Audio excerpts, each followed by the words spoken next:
So more on Donald Trump right now. He's calling for an end to the sequester on defense spending to spend more money on the military. Former representative and presidential candidate Ron Paul joins me now. He's on the telephone. It's good to have you here, Congressman, because I know you are opposed to Donald Trump's call to spend more on our military. What do you think of this, and why do you disagree with him?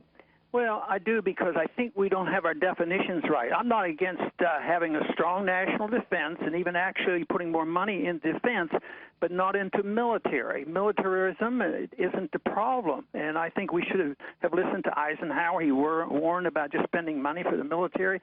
We spend the money hand over fist.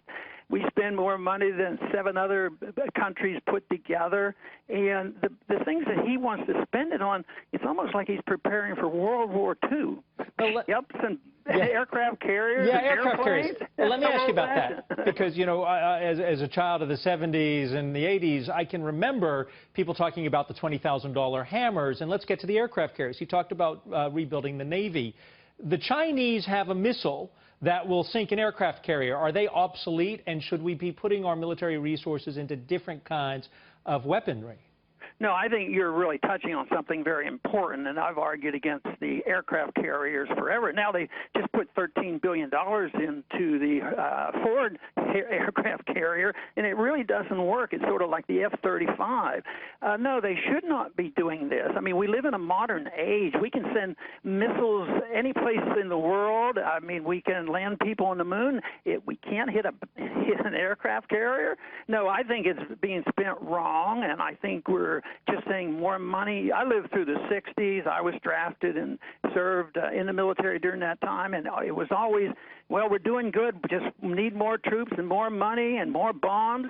And the longer we stayed, the worse it went. And I think that we're fighting a war now. We don't quite recognize our enemy. And for some reason, I'm convinced, and others are too, that the more we just drop bombs on people, the greater the incentive is to join the forces who are trying to do us harm. Because the people over there is just seeing these bombs come down. They don't understand the politics of it. It's just that those people came a long way to drop bombs on us. And so I think our foreign policy is backfiring, and the money is being spent wrong. I don't think it's a money issue. I think it's a policy issue, and I think we should be spending money on defense, but not on just military weaponry. I think this proves how powerful the military-industrial complex is, and the people who really want true defense don't quite get a hearing.